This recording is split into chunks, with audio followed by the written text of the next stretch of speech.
আবার 25 জন সহযোদ্ধাকে মিথ্যা মামলায় থেকে অব্যাহতি প্রদানের লক্ষ্যে আমরা আজকের সন্ধ্যা 7 ঘটিকায় এই ঢাকা বিশ্ববিদ্যালয়ের রাজু ভাস্কর্য থেকে মুখে কালো কাপড় পরে আমরা একটা বিক্ষোভ মিছিল এই রাজু ভাস্কর্য থেকে শুরু হয়ে বিসি চত্বর দিয়ে ঘুরে শহীদ মিনার দিয়ে আবার আমাদের বিসি চত্বরে এসে সম্পন্ন হবে। ইতিমধ্যে যে আমরা কর্মসূচি ডাক দিয়েছি, আপনারা জানেন কর্মসূচিগুলো হলো এই চাকরিতে আবেদনের বয়সসীমা স্থায়ীভাবে 35 চেয়ে এবং আমাদের যে 25 জন সহযোদ্ধাকে মিথ্যা মামলা দিয়ে সেগুলো প্রত্যাহার চেয়ে আমরা ইতিমধ্যে আমাদের নিয়মিত প্রতিদিন সন্ধ্যা 7টায় আমরা বিভিন্ন অভিনব পলিসি নিয়ে আমরা নিয়মিত বিক্ষোভ মিছিল অব্যাহত রাখবো। সেই সাথে আগামী শুক্রবার বিকাল 3 ঘটিকা পর্যন্ত বাংলাদেশ সরকার যদি রাষ্ট্র যদি আমাদের এই দাবিটি বাস্তবায়ন এবং 25 জন শিক্ষার্থীর যদি আমাদের অব্যাহতি এবং এই মামলা থেকে অব্যাহতি না দেওয়া হয়, আমরা সেই শুক্রবার বিকাল 3টা পর্যন্ত আমরা আলটিমেটাম দিয়ে গেলাম। সেই সাথে সেদিন আমাদের একটা শিক্ষার্থী সমাবেশ হবে। সেই সমাবেশ থেকে আমরা পরবর্তীতে আরও কঠোরতর আন্দোলনের দিকে যাব।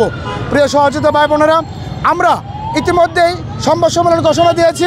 সারা বাংলাদেশের বিশ্ববিদ্যালয় এবং জেলাগুলোতে এবং বিভিন্ন উপজেলাগুলোতে আমাদের দাবির প্রতি সংহতি প্রকাশ করে আপনারা বিক্ষোভ মিছিল এবং মানববন্ধন অব্যাহত রাখার নির্দেশ প্রদান করছি। এই আন্দোলন যদি আমরা ব্যর্থ হই তাহলে সারা বাংলার শিক্ষার্থীরা ব্যর্থ হবে।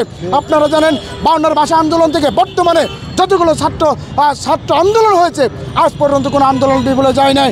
আপনি কি ব্যর্থ হতে চান? আপনি কি রাষ্ট্রের সিস্টেমকে ডেভেলপ করতে অনীহা প্রকাশ করেন? অবশ্যই না। আমরা চাই এই সিস্টেমকে, রাষ্ট্রের সিস্টেম ডেভেলপ করে চাকরিতে আবেদনের বয়সসীমা স্থায়ীভাবে 35 করে ইনশাল্লাহ আমরা গড়ে ফিরতে চাই। ছাত্র সমাজ হারেনি আর হারবে না ইনশাল্লাহ। আর আমার এই আন্দোলন বিগত 12টি বছর ধরে চলমান রয়েছে, কিন্তু রাষ্ট্রের কোনো অদৃশ্য শক্তির কারণে আমাদের দাবিটি বাস্তবায়ন হচ্ছে না। সেই জন্য আমরা নিন্দা জ্ঞাপন করছি।